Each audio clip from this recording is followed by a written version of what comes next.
You're listening to Economics Detective Radio.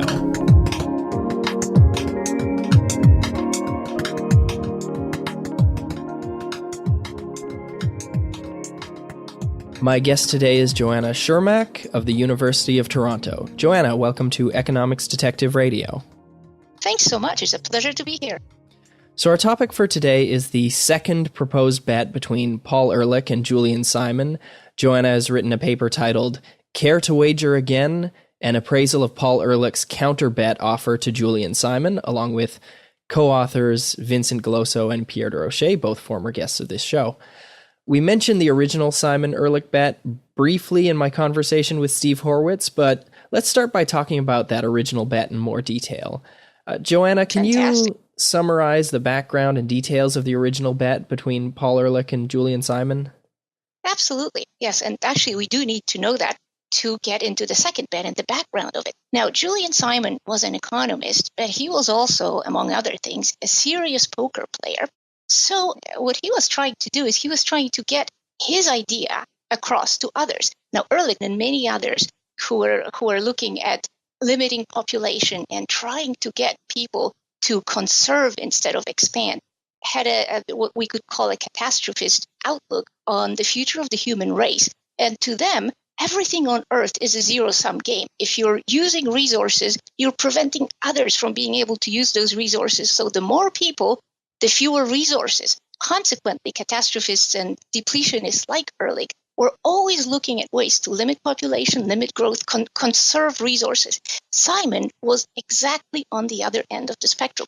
Actually, Simon originally started out as somebody who was into population control, but he went to a conference. I think he was somewhere in the Far East. And one day he noticed that somebody was making a speech at the Iucn Memorial where he was. And this was an army chaplain. And he said, how many Mozarts, how many Einsteins are we burying here today? And suddenly Simon had this insight that actually having more people, having more human capital can only be good for the Earth, because the more people, the more resources, and the more ways to use those resources. So this is just deeply background, because this happened before even the first bet. But once he saw the light, and once he started moving towards his view, which we can call cornucopianism or resourceship, so the more people, the more resources, and the more ways to use those resources, he started thinking of a way to publicize those views. Now, Ehrlich was obviously publicizing the other set of views. He was on government committees. He was making depositions about how population growth is impacting everything from the number of species to the availability of basic resources. And Simon said, I need a way to get at him. So what he did as a betting man, he offered Ehrlich and his collaborators, John P. Holdren and John Hart, an offer he felt they could not refuse. And this was back in 1980. So he said, all right, let's bet $10,000 over at least 1 year. In the end, the term was 10 years, that the cost of a number of a basket of your choice of non-government controlled materials, and these would be raw materials like metals, would not rise in the long run. So he let Ehrlich, Holdren, and Hart choose the materials and the term. So they decided to accept his wager. In fact, they thought he was crazy to offer it. They're like, yeah, right on. So they decided to choose $2,000 worth each of 5 metals, non-government controlled metals. And that's really important. So chromium was one of them, copper, nickel, tin, and tungsten. And all of these have huge economic significance. I mean, tungsten was at that time used in making light bulbs. Copper obviously was used in the industry, computer industry, communications industry. All the phone calls, for example, used to go over copper wires instead of fiber optic cables. So it was huge. And of course, nickel, tin, and chromium are all used in heavy metals industry. So the original bet ran from September 29, 1980 to September 29, 1990. And over the chosen period, world population actually went up by 800 million, and prices of chosen raw materials, guess what? They went down. Exactly what Simon proposed. They went down from something like 3%, 3.5%, I believe, for copper, to a whopping 72% for tin. So Simon was right. So what he wanted to do is he wanted to say the more people, the more ways to use these materials and to find new and alternative uses. So, of course, over 10 years, Ehrlich and Holdren were thinking, okay, there's no way that these extremely economically vital materials are going to be worth any less. In fact, because of the demand of growing communications and the steel industry, the metals industry, there is no way that these materials would go down. But guess what? Over 10 years, their price went down to such an extent that Ehrlich ended up mailing Simon a check for $576, and that was inflation adjusted. So this represented the real change in the real lowering in the price of those 5 metals over the 10 years. So yes, Ehrlich acknowledged that he lost the bet. But the thing that Simon wanted the most didn't happen. Remember what Simon wanted? Simon wanted this to become an issue that would highlight the cornucopian viewpoint. It would highlight the fact that reducing population and playing the zero-sum game was not the right way to think about Earth's economic future. So Ehrlich said, fine, you win, you get the money, but not a peep about the actual economic, intellectual, and philosophical significance of the bet. So Simon felt actually not too good about it. I mean, he felt happy to win, but he wasn't happy that in the end, his viewpoint was not in any way acknowledged, not even vindicated in the popular media.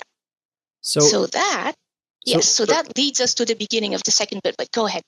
Yeah, so Ehrlich, before and after the bet, was a prominent public intellectual, and during, I suppose, and he stayed, he kept being invited to do interviews on the news and to tell people things, and people continued listening to him. Is that correct? Oh, absolutely. In fact, he and his wife published a number of books that were quite alarmist. One of them was The Population Bomb. I'm trying to find the year for The Population Bomb. I think it was in the late 70s. I'll be able to get that for you in a moment when I find my notes. But yeah, he never stopped being in the limelight. He started out actually as a biologist. He was an entomologist. He was studying butterflies, and he rose to prominence around the time when he and his wife, and actually before the time when they wrote The Population Bomb.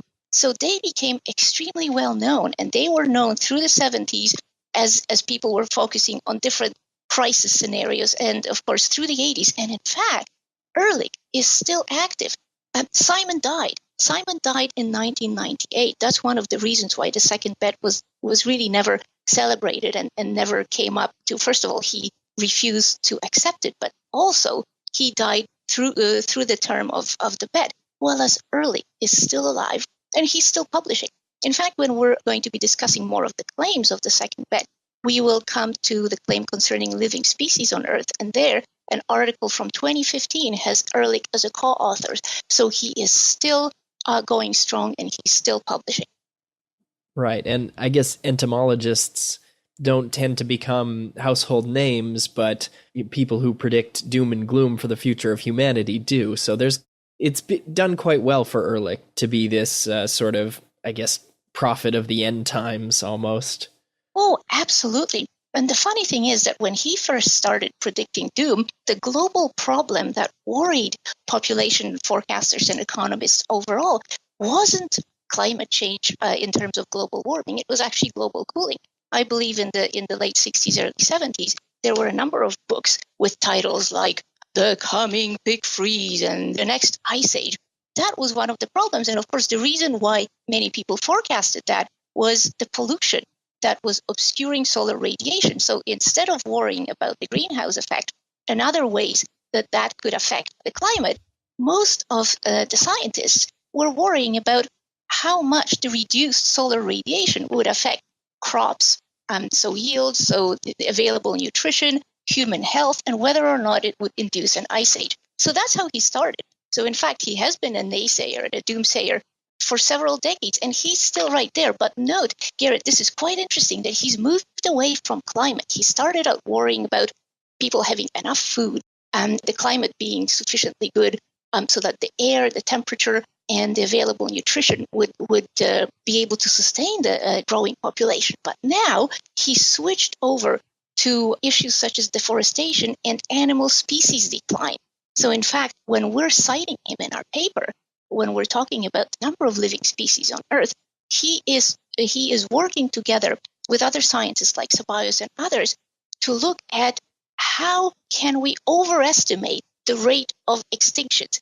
And of course, the economic outcomes that are connected to that will be huge. Now, of course, he started talking about that already back in the 80s because he was very often testifying in front of the Senate, in the government, trying to talk about how much the spreading human habitations, how much, let's say, suburbs, how much encroachment on Florida wetlands was eliminating species through the elimination and fragmentation of habitat. So that was already something that he was starting to look at back in the 80s, back in the early 90s. And that is the direction in which he's been moving ever since. Okay. So now let's talk a little bit about the second bet. So Ehrlich lost the first bet in 1990, and thereafter, I suppose he wanted to make up for losing. So tell me about the second bet and its background.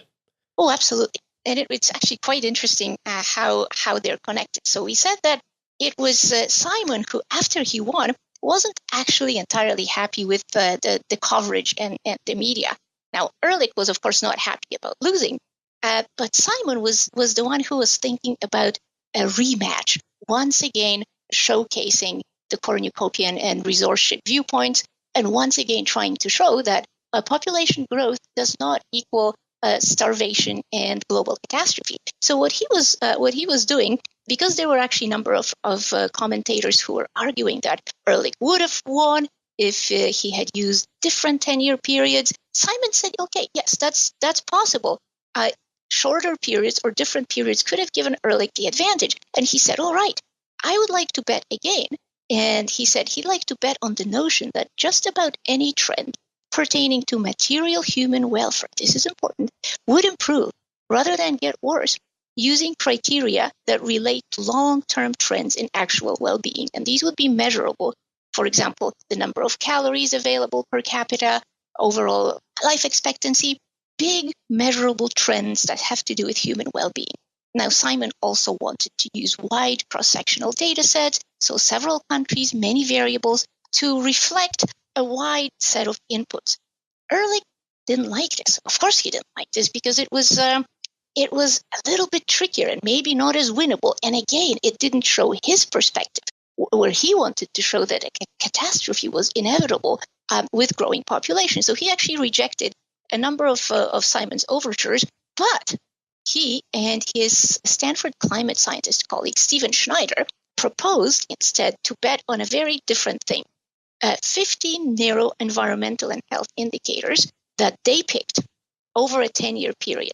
So unlike the bet that Simon first offered to Ehrlich and his other collaborators, here Schneider and Ehrlich decided on all of the indicators, so all of the claims, and also the time period, which would again be 10 years. Now, Simon actually refused this second offer, and this was, we're talking now about mid-90s. He refused it, saying that all the measures were really indirect. They pertained to physical conditions and not directly to human welfare. And this was very important for him. Also, another side point is too many of these measures had to do with quantities that were controlled by governments. There were either subsidies or other ways in which these particular economic indicators were not out there in the free market. So Simon didn't like that either. And the indicators that Ehrlich and Schneider were looking at suggested, in fact, that aspects of our environment whose connection to human welfare is questionable and is perhaps subjective instead of being objectively measurable. So three problems: too far removed from human welfare, often too involved with government interference, and subjective, not objectively measurable, and sometimes, as you'll see, not actually easy to define. There is a really nice way Simon summarized his objections to the second bet. He had this cute analogy. He said, let me characterize Ehrlich and Schneider's offer as follows. I predict, and this is for real, that the average performances in the next Olympics will be better than those in the last Olympics. On average, the performances have got better Olympics to Olympics for a variety of reasons. Now, what Ehrlich and others say is that they don't want to bet on athletic performance. They want to bet on the conditions of the track or the weather or the officials or any other such indirect measure. I think that really highlights the problems that Simon saw very clearly with the new claims. Okay, so let's start getting into the claims themselves. The first 5 deal with climate and pollution to Earth's atmosphere. So can you tell me a little bit about those ones? Absolutely. The first one really deals with climate change in terms of global warming. So the claim goes like this. The 3 years, 2002 to 2004, so we're talking about an average, will again on average be warmer than the final years for the bet, 1992 through 1994. So just to remind us, the bet was proposed, or the second wager was proposed formally in 1995. So since we're looking at averages, we're backing up a few years to make sure that the first year is including the previous 3 years in that average. The following 4 bets all had to do with gases in the atmosphere and the level of pollution in the atmosphere. So the second was concerned with carbon dioxide in the atmosphere. So there would be more carbon dioxide in 2004 at the end of the bet than in 1994. The third claim had to do with nitrous oxide in the atmosphere. So again, we're looking at pollution. And then we're looking at the ozone in the lower atmosphere, the troposphere. So it's important. This was a very, very highly specified area, troposphere.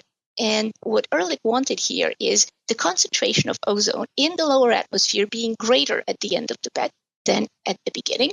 The final one in this set had to do with sulfur dioxide. Now, look at how Ehrlich phrases this one. He goes, emissions of the air pollutant sulfur dioxide in Asia will be significantly greater in 2004 than in 1994. So he's not even going global. He's not even looking at the United States. He's focusing on Asia. I'm going to start with that one because it focuses us most clearly on the differences here between Ehrlich's and Simon's viewpoints. So Ehrlich knows that sulfur dioxide is a pollutant that's released when there is a lot of work with coal. So both for energy production from high sulfur content coal and in terms of the use of this coal in industrial processes such as steel making.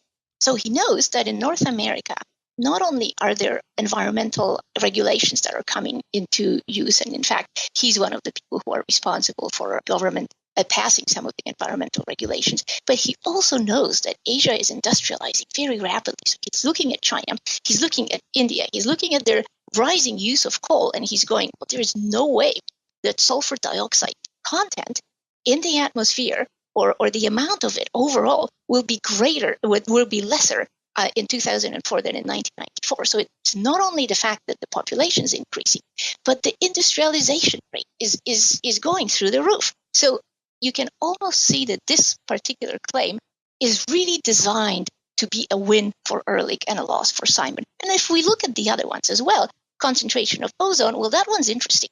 Why is Ehrlich interested in the concentration of ozone? Well, because ozone in the lower atmosphere, it's fine in the higher atmosphere, but in the lower atmosphere, it contributes to smog. So he's concerned with air quality. So once again, he's not asking about whether people will get more particular illnesses. He's not asking whether or not their respiratory health or respiratory diseases will suffer. He is asking about the amount of ozone in the troposphere. Same thing with nitrous oxide, a pollutant. This time he's global, and he's also global with carbon dioxide, where he's worried about the carbon dioxide, of course, affecting the climate and contributing to the greenhouse effect and increasing the temperature. So the first two are really tightly related. So when we take a look at these, unfortunately, the increase in the atmosphere for most of these points to Ehrlich's victory for the first 3. So we know that in the short term, in the term of the bet, 1994 to 2004, it is true that overall global temperatures are higher. There is more carbon dioxide in the atmosphere, and there is more nitrous oxide in the atmosphere. But it's actually difficult to measure ozone in the lower atmosphere, in the troposphere. Those measurements are extremely unreliable, and we're still trying to collect the data. So the outcome of that claim in the short term is actually uncertain. And when we look at the emissions of sulfur dioxide in Asia, well, very short term, So just the term of the bet, Ehrlich just about wins. But the beauty of this one is that if you start expanding this time bracket of the bet past 2004 through today, Simon wins handily, because what is happening is that all the economies, as they're shifting, first of all, from just spewing the waste from high sulfur coal processing, there's a lot of reuse of waste. There are some, of course, environmental regulations that have come into play as well, but both globally and also in Asia, the amount of sulfur dioxide that is being emitted is actually dropping sharply. So the curve of sulfur dioxide emissions peaks, I believe, a year or two after the term of the original bet. So it's quite interesting that even there, where Ehrlich had completely skewed that particular claim in his favor, even picking the area of highest development with a slightly longer term, Simon wins. Okay, and the very first one was just climate warming, and of course that did come to pass. Yes, it did. Actually, there's something interesting about the first two, where this was particularly Vincent Geloso who looked at this one. The interesting thing about looking at just the temperature and particularly at the carbon dioxide is that the burning of fossil fuels, and especially in some areas, has been subsidized. So the price of the fossil fuels, the industry of the fossil fuel extraction, production, refining, and so forth, is in some places heavily subsidized by the government. So what Vincent claims here is that if you actually remove the subsidies, what ends up happening is less gasoline would be consumed. So the consumption of gasoline is actually driven, and other petroleum products, in some countries where there are heavy government subsidies, is driven up because the actual supply and demand is messed up by government controls. So more gasoline is consumed, and a World Bank study in the 90s found that between 20 to 25% of world's fossil fuel consumption in 1990 was subsidized to such an extent that if you got rid of the subsidies right there, worldwide emissions of greenhouse gases, including carbon dioxide, would be reduced 5 to 9%. And then there is even more recent work that we found showing that getting rid of subsidies, making the markets freer, which is exactly what Simon wanted to do. He wanted people to be able to have a fair price.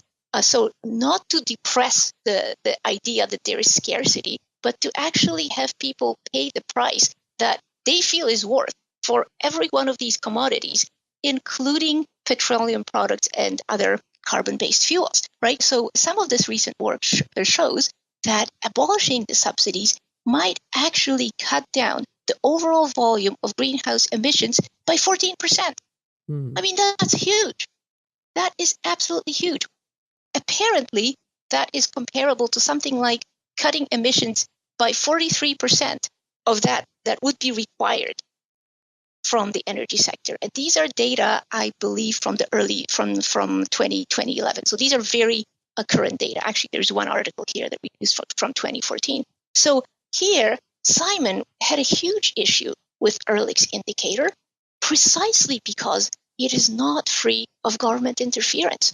So what we're measuring here is not only we're not measuring human welfare directly, but what we're measuring effects that have been partly created by a huge amount of government interference in the markets. Yeah, well, and that's also very important. Yeah, I get this. When you tell people that you're sort of in favor of less government, more free markets, often they will bring up the climate as an issue, as an example of an issue that just can't be solved by markets themselves. But it sounds like the governments of the world aren't doing so well on that front.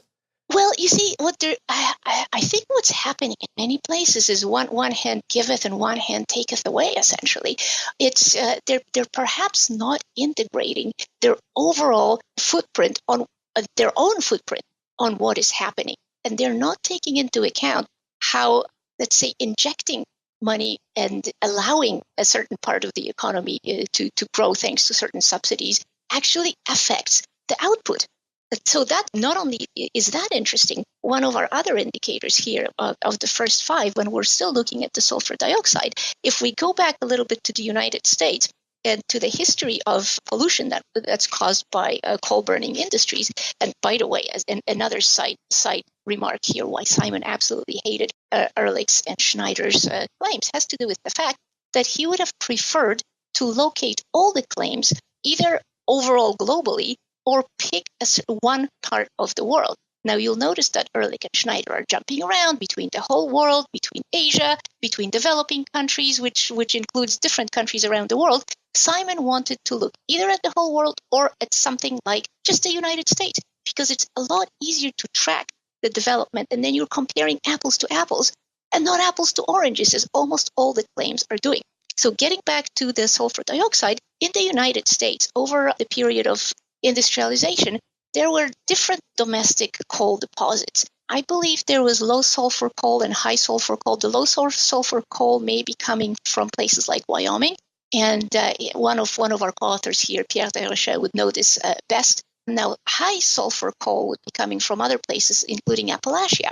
So when people like Ehrlich himself pressed the government to pass environmental protection laws, including scrubbers on all the coal plants and all coal burning installations, there were other ways of limiting the sulfur emissions, and one of them was to burn low sulfur coal. So if industries without government interference at this point could choose how to meet sulfur emission guidelines, they could choose to install scrubbers, which are expensive, or they could choose to buy low sulfur coal from Wyoming, right?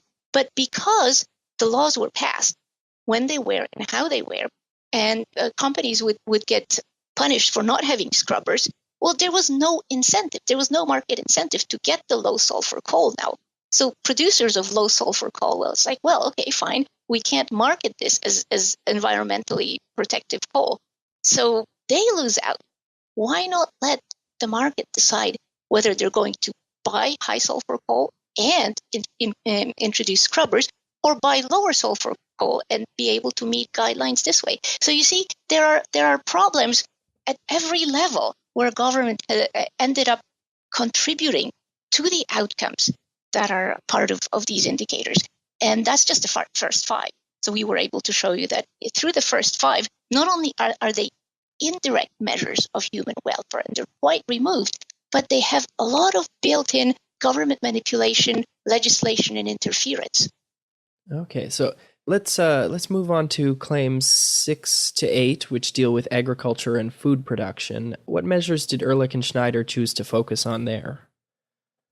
They're interesting again. So only one of the measures is very direct, and that's claim number 8, and that one looks at rice and wheat grown per person. So I'm going to just do them backwards this way, because that one is actually something that Simon would have agreed with more readily. This one asks, there will be, on average, less rice and wheat grown per person in 2002 through 2004 than at the beginning of the bet. So for that one, it's directly measurable, and it actually has something to do with human welfare more or less directly, and that is the amount of food available. So yes, for claim number 8, actually it's partly right and partly wrong. There was less wheat grown and available per person at the end of the period, but more rice. So not only was Ehrlich wrong on rice, but he didn't really factor in some of the reasons why there was less wheat grown. And as we looked at the research, there are such factors as consumer preferences. So overall, we can say that around the world, the population that uses rice as its primary crop has grown more than the population that uses wheat as its primary crop. But it's not just that. Dietary preferences, food preferences, a trend in overall consumption and interest, also variety of foods eaten, have increased tremendously. So just the fact that there is less wheat grown and available per capita in 2004 than in 1994 actually doesn't mean that there is less food and then there are famines in the regions that are dependent on wheat. And in fact, if we look at something even more interesting, and that is food supply in calories per day, which is again more germane to this than even the amount per person available, we'll see that over the time of the original bed, there is only one area that had a small dip. That was a 3.3% dip in food supply in calories per day, and that was Central Asia. And overall, when we look at the food calories per day from the beginning of the bed to 2011, so a slightly more extended period, we can see that only North America has had an overall long-term dip in food calories supplied per day. And I think we can all agree that we actually don't want any more calories in North America, and that it's actually, no kidding. And it's very good that the increases, that the solid two-digit increases that we see, both over the period of the original bed and the extended period to the near present, everywhere where the situation is dire in the world, or we think it's dire, there have been increases. Middle Africa, the period of the bed, so 1994 to 2004, there is a 12% food supply in terms of calories per day increase. That's huge. Middle Africa, where there's so many famines, right? If we look at the Caribbean, again, the area that's affected by hurricanes, Haiti, the other islands, the percentage in increase of calories is 16%. So once again, they're eating more, they're getting more calories. So it doesn't matter that there may be less per capita wheat or rice. They're getting more food. And the trend is true everywhere else. So the only decrease temporarily was Central Asia, but if you extend this to almost present day, we see that places like Middle Africa have almost a 25% increase in terms of calories per day. Caribbean, 21, almost 22% increase, which is huge. Southeastern Asia, 16% increase overall. So on this indicator alone, even the very short term of the bet, it was essentially a toss-up because of the decrease in wheat, but increase in rice per capita. But when we actually look at calories, the calories that were available for people, sorry, but Simon wins. There was just much more variety, different trends in consumption, and calories went up. And they keep going up. Calories available to people, especially in developing regions, are going up dramatically. Right. So getting back to so that's just one of those indicators, though. So that was the rice and wheat. That's the one that is probably the least contentious from Simon's point of view. Now, some of the other ones, so the two we didn't attack yet, were 6, 7. So 6 was there will be less fertile cropland per person in 2004 than in 1994. And of course, for that one, Ehrlich's rationale would have been, well, look, much of Earth's farmland is being paved over. Cities are encroaching over the best farmland, right? So, of course, population growth and the increase in cities will reduce the per capita acreage. And then indicator number 7 was there will be less agricultural soil per person in 2004 than in 1994.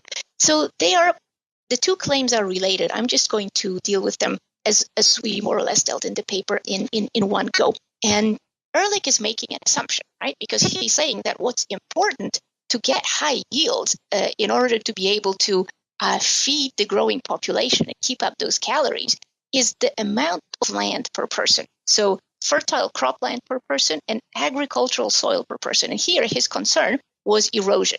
So the two are very similar, right? We're talking about the actual area available for cultivation, and then we're talking about the quality of the soil that's available in that land. So I'm going to deal with both of them at the same time, and I'm going to start by looking at that assumption that we had, right? That it's the size of the land, also, of course, the quality, but the size per capita that matters. Now, Simon's view, of course, as we've already mentioned, and as he has been inspired to push that view since that critical Iwo Jima moment, was that it's not so much the quantity that Ehrlich likes to see as finite. That's important, but it's important what people can do with it and how, through their ingenuity and the ability to apply a variety of new techniques and new ways of thinking, how that quantity can be extended. So how can we push the limits, right? Again, it's not a zero-sum game because people don't just consume, they add. So here, Simon's perspective is really nicely shown if we get past the actual claims. So what happened with the actual claims for those two, the fertile cropland agricultural soil is that, in fact, there is less per capita fertile cropland. And we didn't really deal so much with the soil volume, but there is a reason for that. So yes, if you look at just the per capita figures, Ehrlich appears to win. But the interesting thing is that if you actually look at the productivity of the soil, if you look at yields, and if you look at something called peak farmland and forest transition, which I'll touch on in a moment, then Simon wins, because what is happening here is the land that we have available under cultivation is used so much more efficiently thanks to new farming practices, the ability to use genetically modified seeds in some places that are specifically pesticide resistant. That's one of the huge pluses of GMOs, and better fertilization, better irrigation. So it's the ability of have better materials, better tools, better technologies that is actually raising yields so tremendously that we can have those higher and growing per capita calorie numbers. So in a sense, Ehrlich wins on surface, but it's a moot point. The quantity of cropland or arable land is not important. What is important is that the efficiency of the land is getting so much higher that really the amount of it per person is insignificant. And there are a number of indicators that you can look at, and there's something called the impact curve that takes into account not just the amount of land, but also economic and social factors such as overall wealth, such as trading, a number of other factors. And that curve, that impact curve, started dipping below the 0 point. What that means is actually in 1995, so right after the opening of the second bed, pardon me. So what that means is that the curve shows us that given all the variables that go into the productivity of farmland, for the first time in history, we could actually give up agricultural land, because thanks to the efficiency, thanks to the ability of new agricultural methods to produce, distribute, and preserve food, we didn't need any more land to grow food. So yes, fine, we have less per capita land because of the growing population, but the land we have is actually more than sufficient, as the impact curve shows. So there's almost no point, right? Peak farmland means that we as a species globally have reached just the right amount of land that we have to produce food.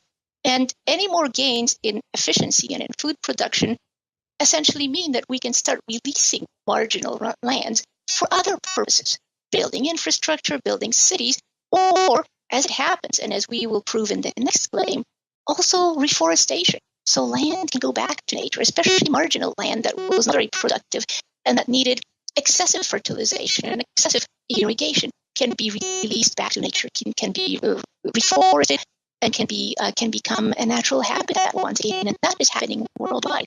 And so that's a fantastic way to show that Simon's resourceship cornucopian viewpoint not only triumphed over the short term of the second bed, but it's actually triumphing right now.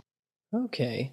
So this is a really clear example where Ehrlich wanted to bet on the not the Olympic performance, but the conditions of the track, because what's happened with farmland, he's sort of Malthusian, sort of thinking like, okay, we've got this fixed amount of farmland and we have all these other competing uses for it, and so we're going to have less farmland and less food. But really, it seems like he hasn't anticipated that we're going to be so much more productive with the farmland we have that, we won't even we'll have more farmland than we even want or need.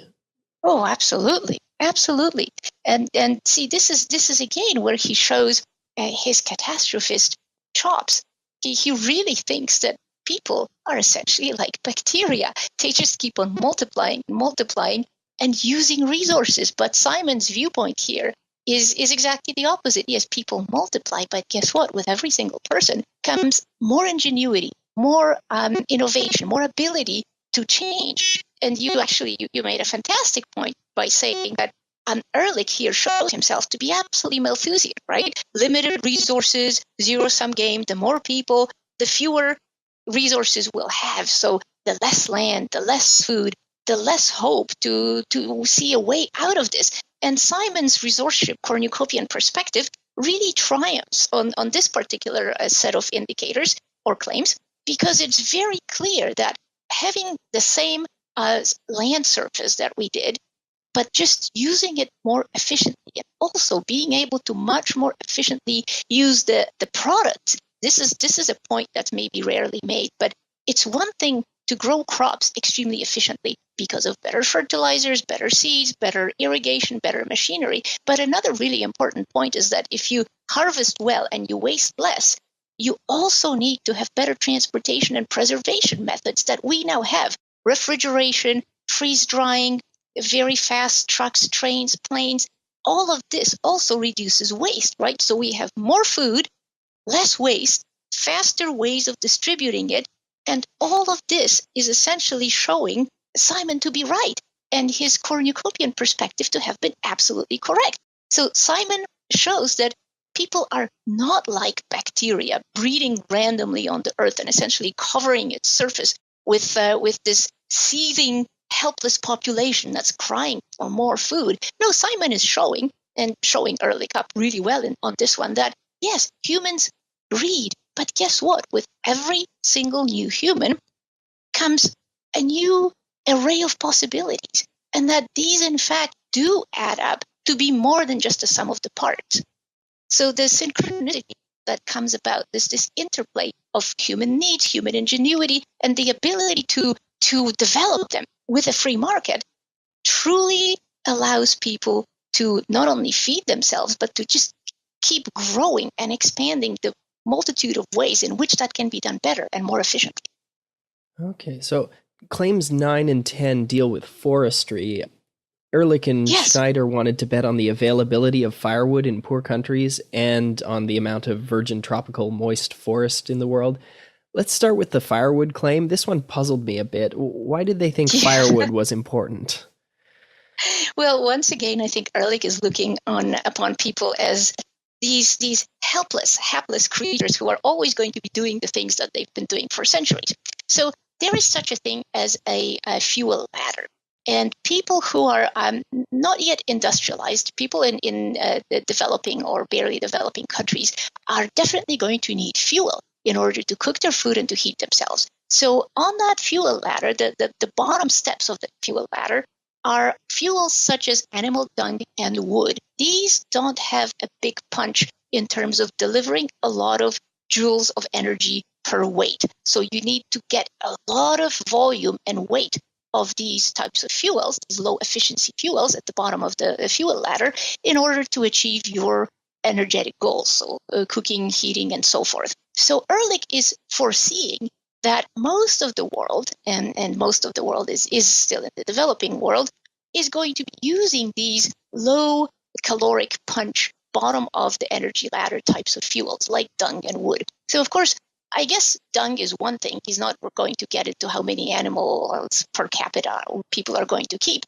but he's getting into the fuel wood for a number of reasons. Because of course, forests are another resource that then he gets to claim number 10. And there is an interplay between people's need to get the fuel from the fire, from the wood, versus the need to preserve the area of forest so that we can have biodiversity and so that we can also have, I guess, a better climate, cleaning of the air and so forth. So that's what we think. The wood fuel or the firewood claim came from the fact that he predicted that people would need so much more fuel that they would start completely destroying the forests, and that the availability of this fuel would per person, again, because he's looking at per capita in the developing nations, would be so low that people couldn't meet their energetic needs. Now, what he doesn't realize that as people get a little bit more, or maybe he did realize it, but he didn't want to let on, is that as people get a little bit more capable of meeting their needs and have a little bit more disposable income, they will want to forego as soon as they can heating and cooking off of the bottom of the energy ladder and starting to buy more energy concentrated fuels like carbon-based fuels, petroleum, natural gas, anything else along those lines. So the demand for these for fuel wood and firewood will be decreasing even as population is increasing because people will be making that transition towards the better fuel. So what actually happened to that claim? Well, we went through some, I would say, exciting statistical exercises in order to actually calculate the amount of firewood per capita in the developing world. And guess what? It did decrease, but not significantly over the time of the bet. We're talking about in 1994 having about 0.49 meter cubed per person of available firewood, and that going down in 2004 to 0.44 available firewood in terms of meters cubed per person. So the developing world total went down from 0.26 to about 0.23 cubic meters per person. That's really not a lot, but that's not a big decrease. But what it's showing you is that as the world is getting more and more populated, the available firewood decreases very slowly, and people are actually not creating a greater demand for it because they're moving on to the more energetically satisfying, the higher caloric bang per weight and volume fuels at the top of the ladder. And in addition to that, what's happening is the forests themselves are in many places not showing the kind of deforestation that I think Ehrlich imagined. And that moves us directly to claim number 10, which had to deal with the forest area. Now, it's interesting how Ehrlich got that one worded. We had a bit of a chuckle when we looked at that. And it goes like this. I'm going to actually read this claim because it's fun. So Ehrlich and Schneider say, the remaining area of virgin tropical moist forests will be significantly smaller in 2004 at the end of the bet than in 1994. So, of course, the rationale here is that these forests are not only the repositories of this fuel wood that we've already revisited in the previous claim, but they're also the repositories of some of humanity's most precious living resources. So, for example, plants, animals, all sorts of tokens, all sorts of biodiversity indicators. Now, what we had an initial beef with, well, especially I, because this was one of the claims that I spent the most time with, is first of all the definition. What is virgin tropical moist forest? First of all, everybody in the field defines a tropical forest in terms of humid tropical forest. So he probably means that, but the word virgin here is extremely problematic. There is very little forest cover, both in the tropics and along other latitudes, that is actually completely untouched by humanity. If we go into work of such people as, what's his name? The author of 1491, it'll come to me, Charles Mann, I believe. If we go into what he assembled for that fantastic book, and if we follow the work of a number of others in the area, what we'll actually see is that there are very few areas of the world where forests have been essentially the way they were before people came. The impact of people on forests and on landscapes has lasted for tens of thousands of years, and people have created not only mass extinctions of giant fauna in South and North America, but they've also managed forests for millennia. So such a thing as virgin tropical moist forest actually doesn't really exist. So what we went with was essentially humid tropical forest coverage. And the problem with that is that, as Hansen, one of the researchers that we used heavily for this, as Hansen said, in 2013, spatially and temporally detailed information on global scale forest change does not really exist. Previous efforts have been either sample-based or employed coarse spatial resolution data. So there's a bit of a problem with the actual estimate of the coverage of these forests in the tropical regions, let alone being able to estimate accurately how much of that was virgin. Okay, so that's that's almost impossible to assess at any point, 1994 or 2004 or presently, but we can get close to the assessment of an overall movement in the area that is covered by tropical humid forests. And to do that, we took a look at data from a few sources, including FAO and Ashard and others, published in 2014. That was the closest we could get. So measurements show that the extent of humid tropical forests area between 1990 and 2010, so specifically also over the dates covered by the BET, has been decreasing. But slowly, we're talking about a decrease that's something like the highest estimate based on the data is around 11 mega hectares a year. And in terms of percentages, that would translate to about 3% at the most of the total humid tropical forest cover. So somewhere between, I think we're looking at, around 3%, maximum 5% of decrease of the forest area.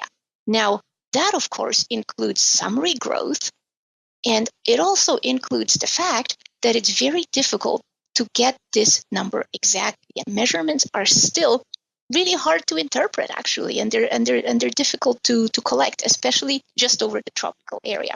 Now, most of the researchers we've consulted have told us that areas in temperate zones are actually regrowing, and the tropical area, the tropical zone that was of interest to Ehrlich, is the one that experiences the most striking loss and regrowth.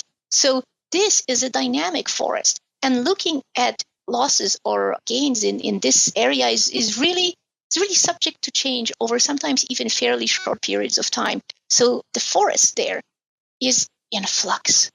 Now, getting back to another, just quickly, I'll just attack another one of Ehrlich's point of interest here, because he was interested in preserving biodiversity, right?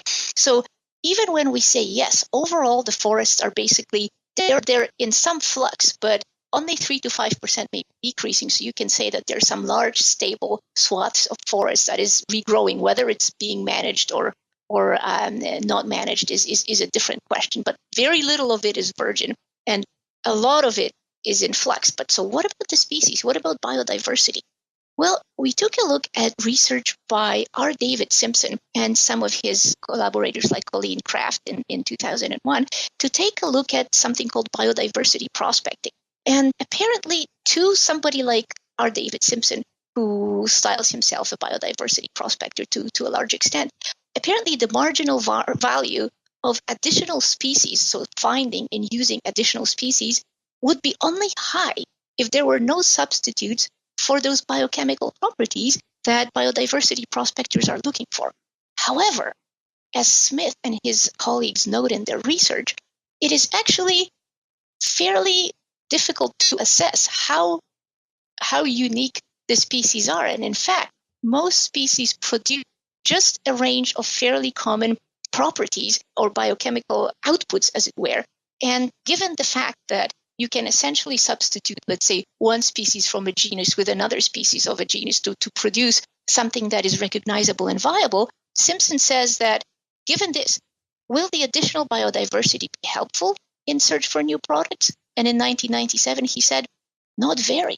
So biodiversity is a potential good, but in terms of current economic valuation of biodiversity, few companies are willing to pay a lot to preserve parts of this tropical moist forest. And in fact, trying to value biodiversity in terms of whether or not private pharmaceutical researchers would pay for it is actually a really bad idea. Almost everybody looking at this, including in 2016, another researcher, Bartkowski, almost everybody looking at this says something like this: the overall picture drawn by available biodiversity evaluation studies is rather inconsistent. Oh. So here, Ehrlich and Schneider have very little to stand on. Okay, so yeah, when I saw that oddly specific wording, the virgin tropical moist forest, yeah.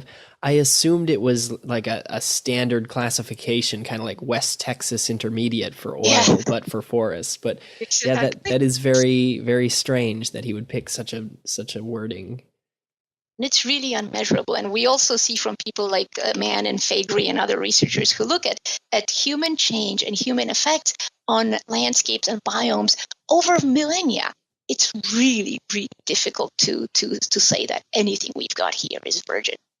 So his definition here is, I'd like to say, uniquely capable of producing backlash against a certain group of people who are very worried about catastrophe scenarios, and it has very little to do what is actually measurable and what can be economically valued.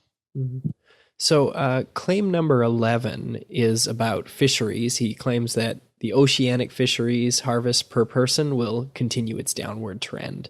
That's how right, did and that that's one true. turn out? That is true, but there is a mitigating factor there that we found. So yes, he comes out on top when it comes to sheer numbers. Yes, our harvests from the oceans are lower now than they were in 1994, and they were lower also in 2004 at the end of the bed. But the interesting thing is that we have now a lot more fish farming. So FAO statistics show that there has been an increase in the quantity of aquatic fish and seafood products that have been supplied per capita between 1994 and 2004.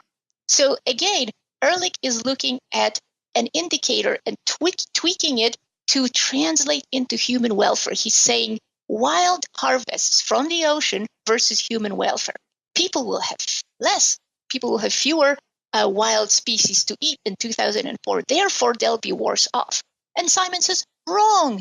People will need to catch less wild fish and seafood products in 2004 because guess what? Their consumption will increase from farming. So yes, once again, Simon is proven absolutely right in the slightly longer term scenario when we look at what has actually happened. Because yes, just as with firewood, the harvesting of this naturally available thing, fish and seafood from the ocean, just as harvesting of, let's say, sticks and branches from the forest had gone down because the demand for it has gone down.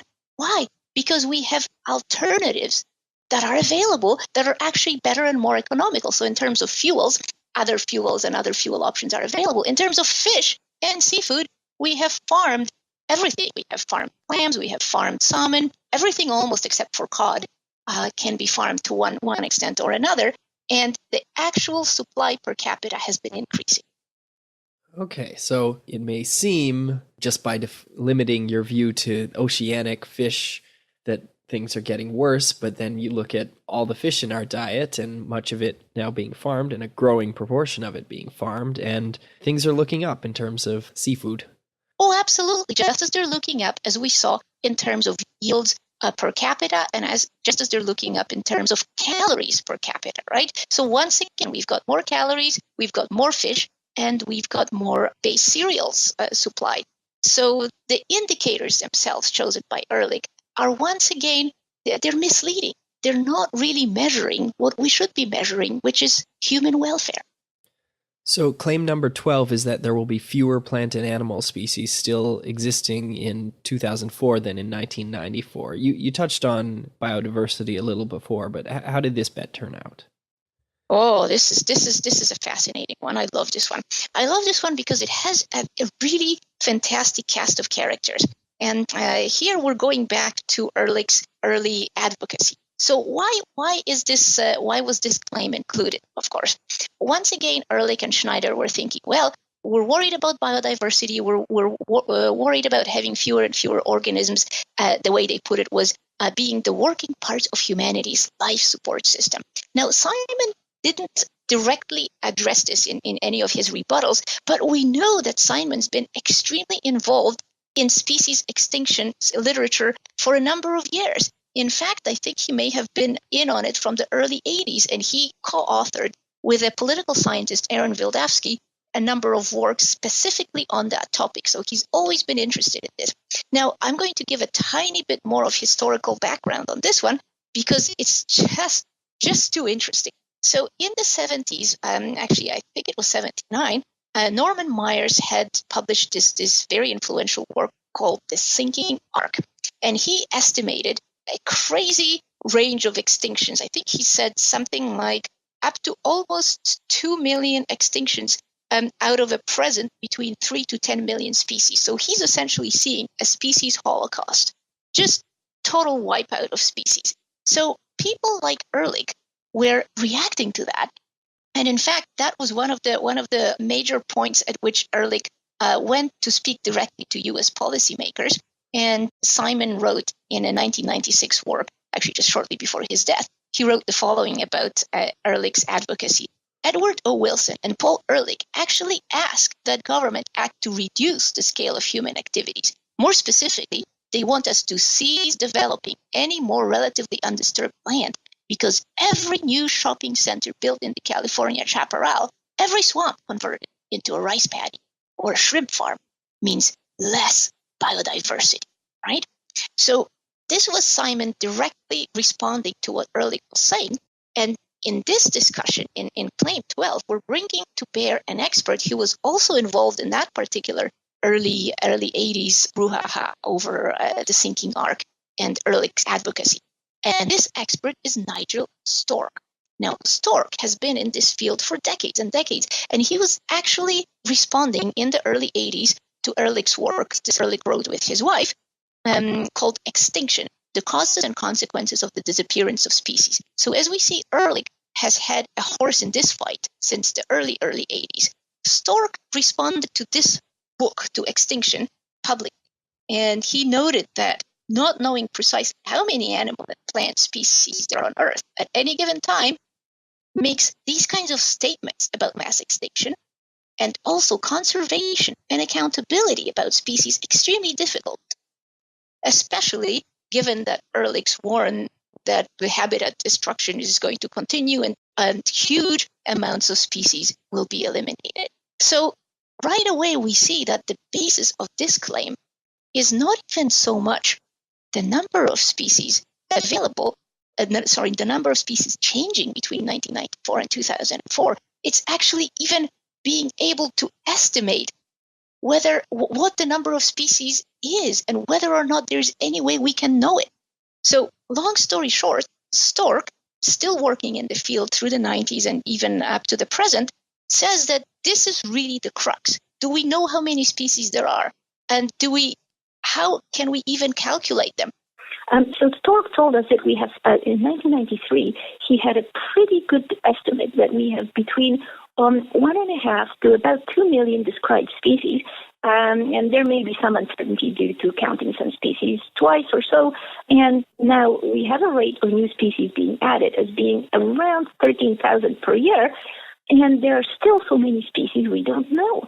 Those numbers were brought into sharp relief by the Census of Marine Life project that published its results recently in 2011, and that supported Stork, because Stork also had a broader window in addition to the 2 million or so described species, saying that most likely there are between 5 and 15 million of species overall, so most of them being undescribed.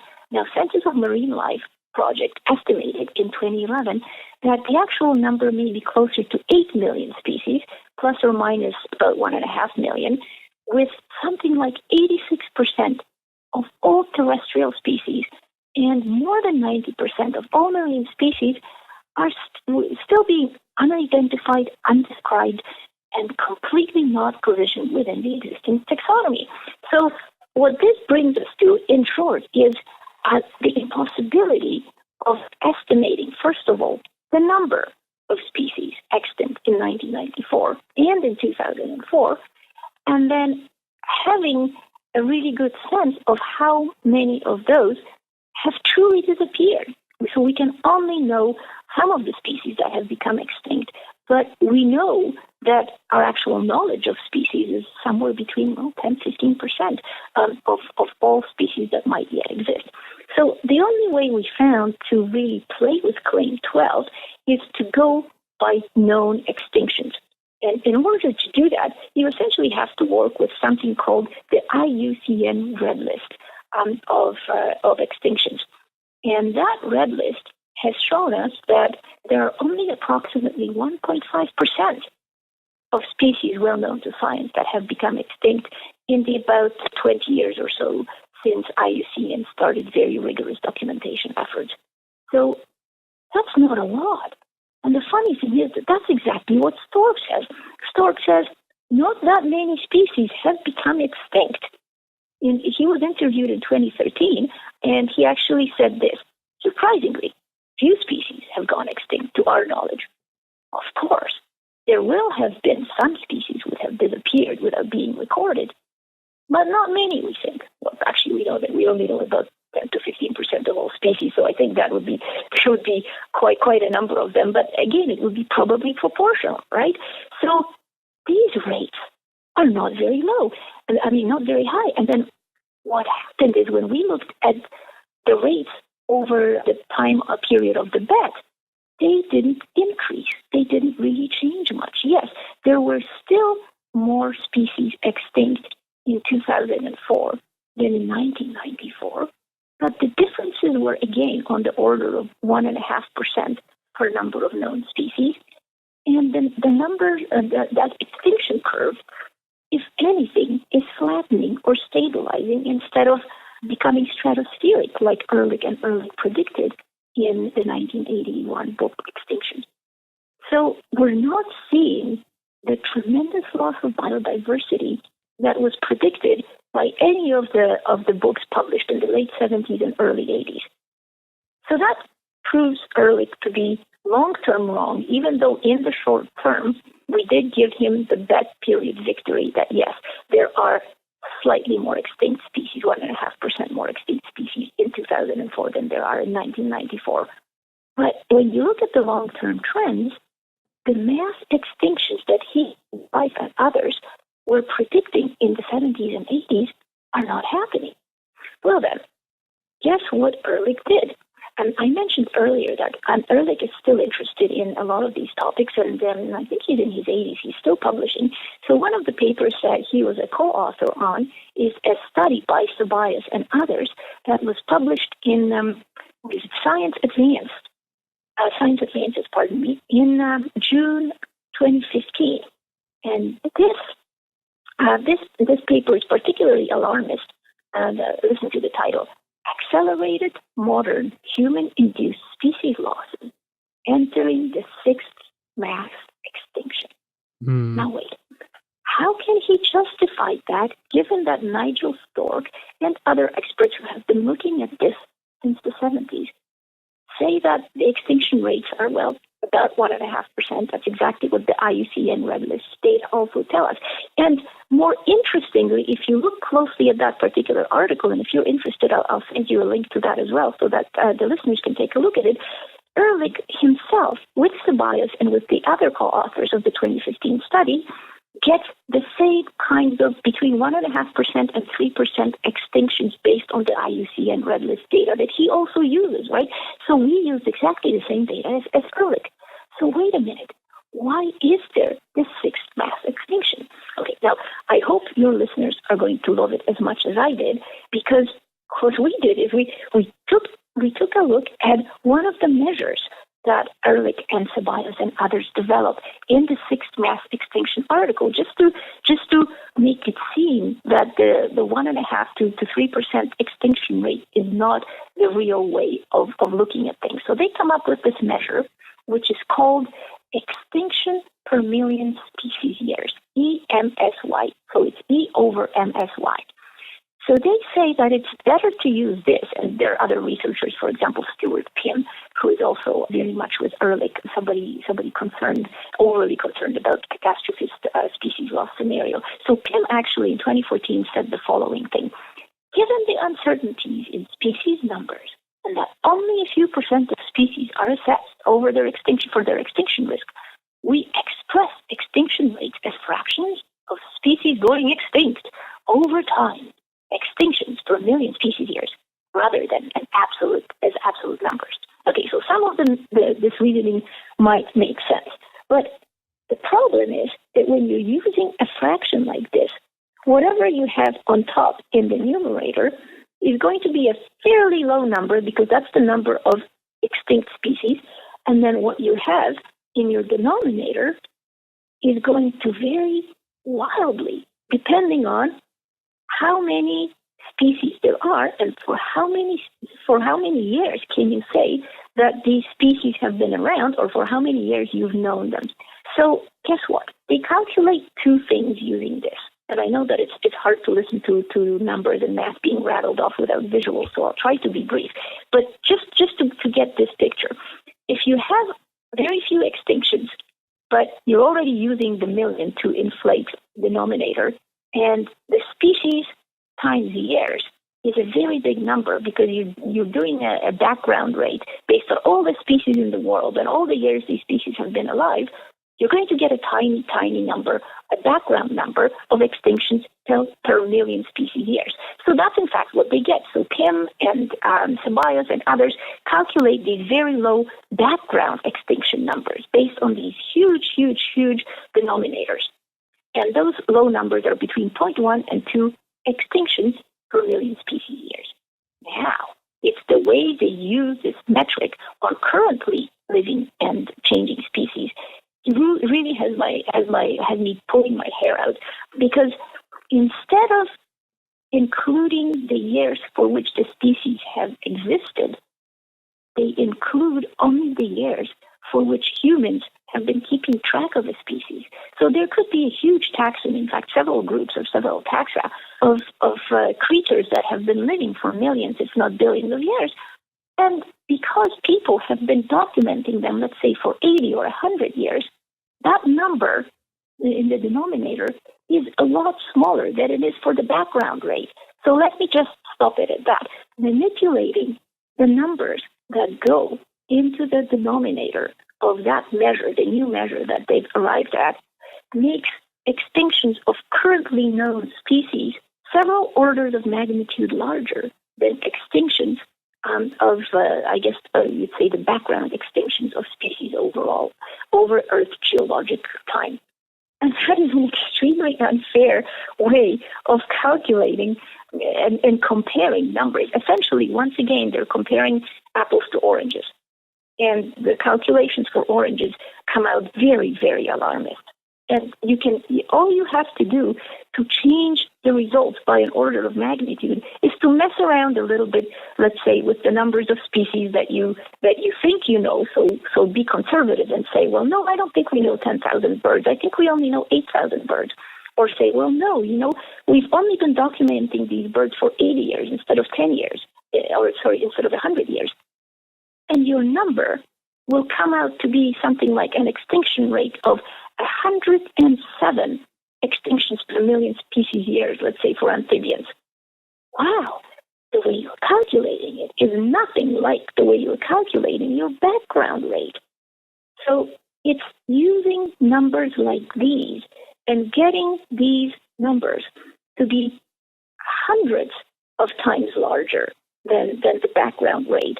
And both of them are calculated based on this formula that has been derived, and it's essentially a made-up indicator.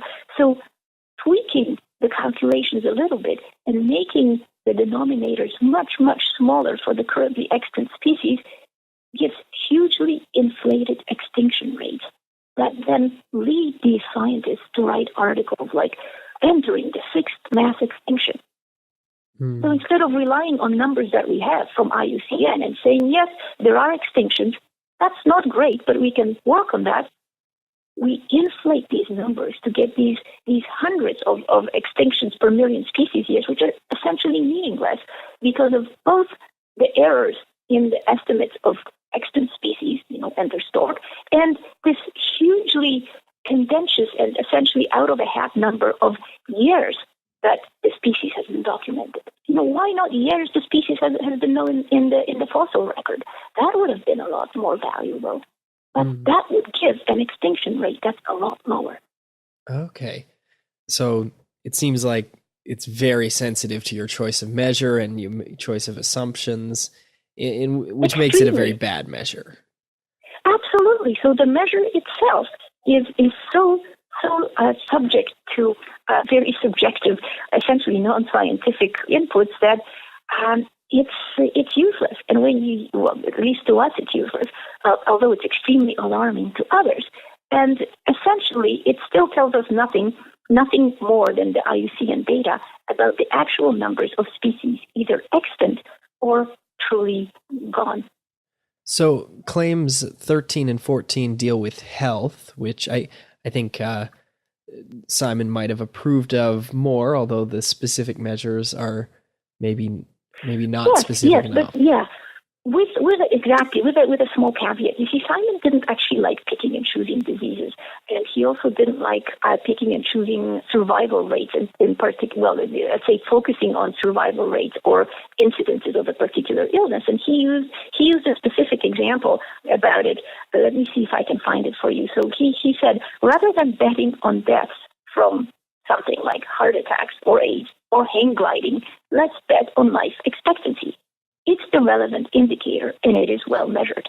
So that was essentially his response. In another source that we read, he actually said that sometimes when you're looking at, let's say, rates of illnesses in population, greater survival with better medical technology actually keeps those rates high. Let's say maybe more people with a specific cancer will survive and inflate the rate of the cancer in the population due to better care, not higher incidence, right?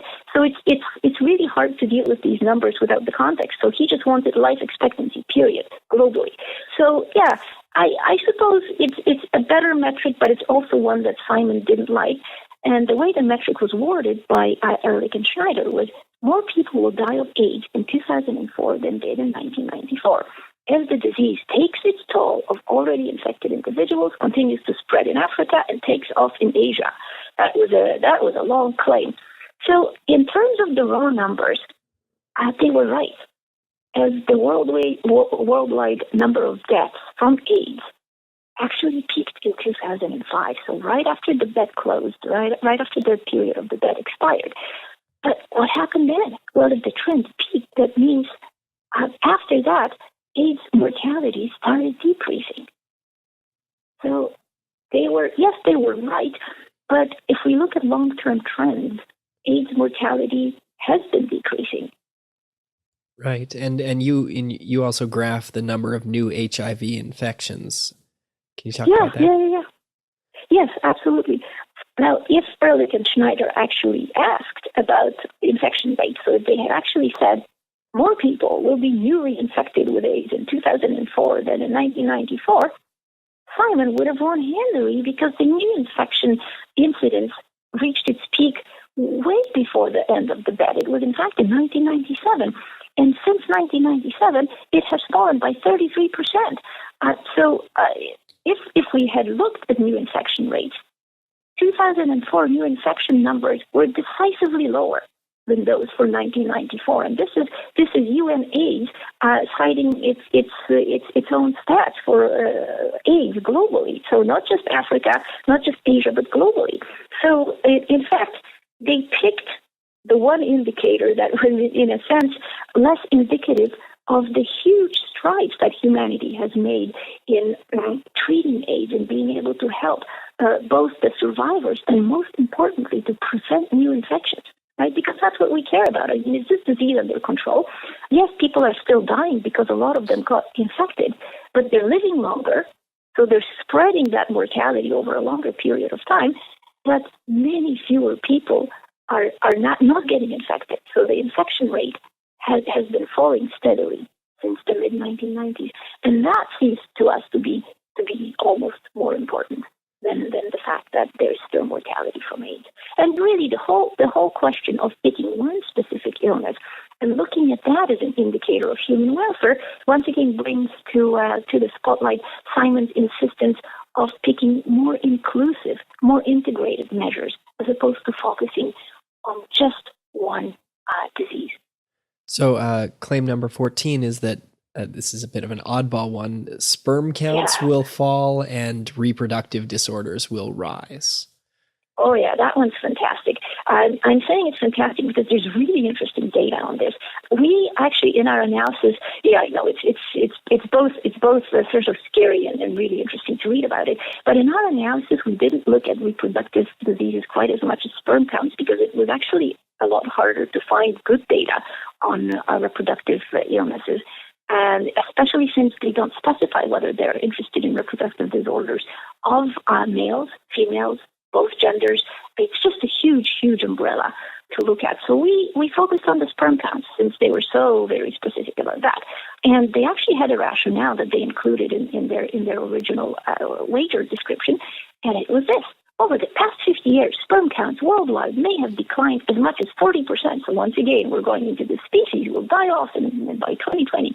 So the two of them, Ehrlich and Schneider, bet that this trend will continue due to widespread use and environmental persistence of hormone-disrupting synthetic organic chemical compounds. All right. So, in fact, based on this rationale, the sperm count would get even worse in the developing world as fertilizers and more chemical compounds are introduced, both in daily life and also at work, in factories and in other places. So, we believe, after looking at the literature quite exhaustively, that Ehrlich and Schneider selected this particular indicator on the basis of this 1992 Danish study published in the British Medical Journal.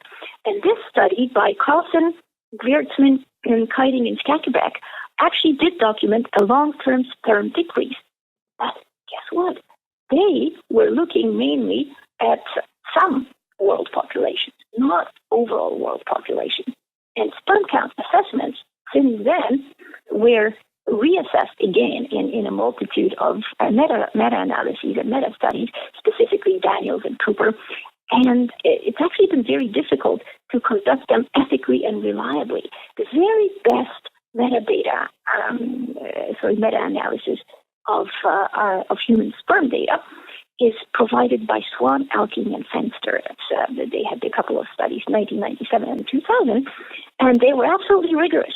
They looked systematically at male fertility, and they were able to say that out of tens of studies conducted between 1934 and 1996, sperm counts declined, but not dramatically, like 40%. They declined by 1.5% in the U.S., 3% in Europe and Australia, but get this, remained unchanged in the so-called non-Western or other countries. So essentially, we can't even give the victory for this one to Ehrlich and Schneider, because if you go by population, something like 80% of the world has not experienced the sperm count decrease that was reported originally by Carlsen et al. So up to maybe 20% of the world has had between 1.5% to 3% sperm count decrease. Everybody else hasn't, based on the meta-analysis of the data available. And the interesting thing is that the 3%, even if we go with the worst case scenario, and we go with the 3% sperm count decrease that was observed in Australia and Europe, and it, in fact, has been reproduced in a number of studies in European countries such as France, specifically, huge study, 20,000 participants, then we realize that we really have very, very specific data for a small amount of the globe, and even there, the 3% is apparently still within normal for healthy people. So it doesn't affect, on the whole, it doesn't affect reproductive health as tremendously as anything that Ehrlich and Schneider had proposed. Not at all. And in fact, Swan and her co-authors noted that there is an ongoing network of international studies. This is something that started in 1997, so just at the outset of the second bed. And this, in fact, was designed to address the question of sperm counts and regional differences and environmental factors. But these studies have not come in yet. The results are still being quantified, and until these results become available, we can safely say that based on the data that we have, Ehrlich and Schneider were in fact incorrect about sperm count trends globally. They were correct only about a narrow band of developing world countries. So the final claim is that the gap in wealth between the richest 10% of humanity and the poorest 10% will be greater in 2004 than in 1994. I think people have been listening to the news. They might think this is true, but how did it turn out? Well, this is one where actually Simon wins. I think the views are overly pessimistic, but let me tell you what Simon would have really liked to have seen for this question. So this was probably his favorite question, and yes, he won it. But he said, and we're often when we say he said, we're referring to a 1995 extensive commentary on the claims of the second bet that we found in his archive. So he would have bet much rather on whether the poorest 10% of the world will be poorer or richer in 2004 than they are now. And in his opinion, whether the rich get richer over the same period of time really doesn't affect the material welfare of the poor. So if we care about the poor, and if we care about the poor getting better, we don't care where the rich have gone. So the interesting thing that if you look at the Gini coefficients, the worldwide chart shows us that the gap is decreasing between the poorest and the richest. There's just no question. The gap is closing down. Now, if you just look at, again, the narrow band of developed and highly industrialized countries, the last few years, but not entirely overlapping with the period of the bet, I think there has been some widening of the gap. But that's not the question that Ehrlich asked. And honestly, globally, that narrower, smaller trend in some developing economies is not at all borne out by the data. Globally, the gap is absolutely closing, and the poor are doing much better, even in the period of the original bet, but definitely factoring in the long view, factoring in the now. They are doing significantly better. So again, one measure is the Gini coefficient, but there are other measures. And on all those measures, even though wealth may be difficult to compare, and there may be opponents of measures such as the Gini coefficients, using a variety of measures, the poor are doing better. And they are continuing to get out of that huge poverty gap. Okay, so the way I've heard this is, even though within countries there's been an increase in inequality, if you take some middle-class person in China and make them richer, that increases China's inequality, but it decreases global inequality because they might be above the median income in China, but below the global median. Well, absolutely, and that was Simon's point. Simon's point is that it doesn't matter if the rich get richer as long as we're bringing up those who have been the poorest. I mean, the amount of people who make less than $2 a day has been decreasing steadily for years, and that's what we're looking at. We're looking at people who have been living in absolutely extreme poverty, people who weren't able to afford a pair of shoes, who now can, let's say, afford a bicycle. So that's what we're looking at. We're looking at that long tail of the distribution there, getting into, let's say, relative prosperity, or at least out of absolute abject poverty. And Simon was right about that. So how do things stack up overall in terms of this second bet? It wasn't accepted, but had it been, who wins, who loses? Yeah. Interesting question. So what we've done is we've looked at 3 periods of analysis. There was the original bet period, the 1994 through 2004 period, and then we've also looked at what would happen through 1994 to today. And then in the last, let's say in the final analysis, we wanted to see what would happen if we took a completely long-term view. So forget 1994 as a starting point.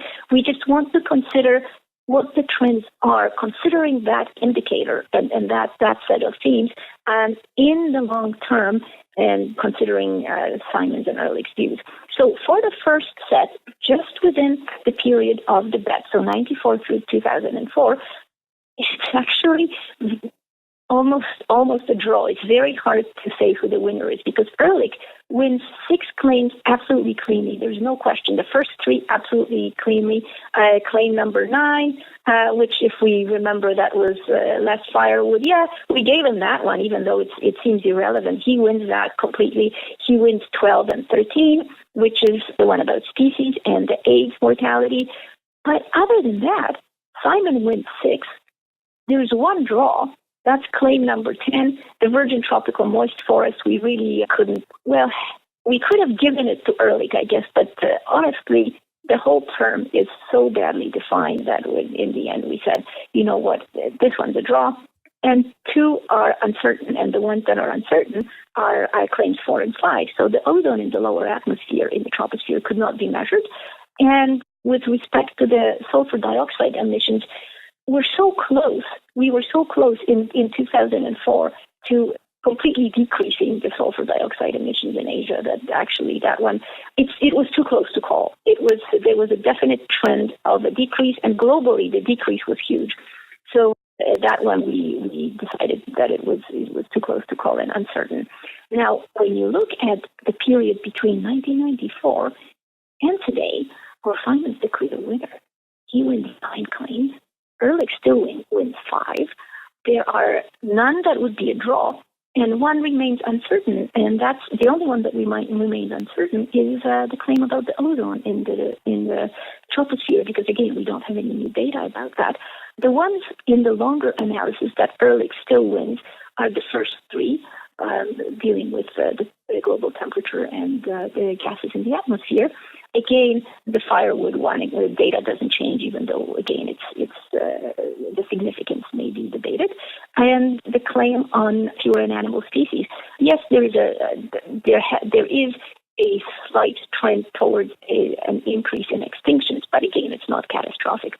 Now, if you look at the absolute long term and stop worrying about 1994 as the departing date, and also if you no longer worry about when you're going to stop, there is a bit more uncertainty. There are more draws and there are more uncertain claims, but Ehrlich doesn't win any of them.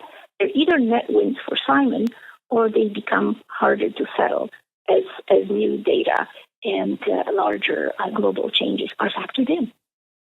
Okay, so even though Ehrlich had the chance to sort of tweak things to his advantage, it only comes out a tie, at least just going by his very specific wordings. But then when you step back and say, well, does this actually measure what Ehrlich is trying to say, which is that things are getting worse or there's going to be some kind of catastrophe, he really doesn't win at all. Exactly, and we can see that even when we take him on face value and try to calculate exactly what he tells us to calculate, there are no catastrophic outcomes. There are no, let's say, huge species die-offs. We're not losing up to 25% of our species by 2030. That was one of the predictions that he and his wife made in Extinction, their 1981 book. That's not happening. And none of the catastrophic scenarios that he and Schneider and others have envisaged are happening. And as you so beautifully pointed out, he had every way that he could think himself through to tweak these claims for his own victory. And he didn't. He still wasn't able to deliver. My guest today has been Joanna Szurmak. Joanna, thanks for being part of Economics Detective Radio. Thank you very much, Garrett. It was a huge pleasure to talk to you today.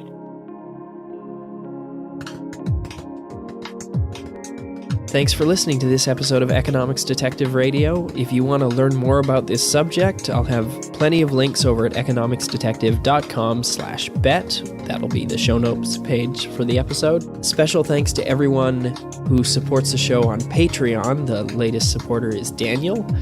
So special thanks to Daniel. You guys who support the show are a big part of the reason I do it and the part of the reason I'm doing it every week now. I love knowing that you appreciate the show, and I love getting that kind of positive feedback. So thanks to everyone who supports, and if you want to become a supporter, head over to economicsdetective.com/support, and you can click the link to my Patreon page. Until next week, thanks for listening.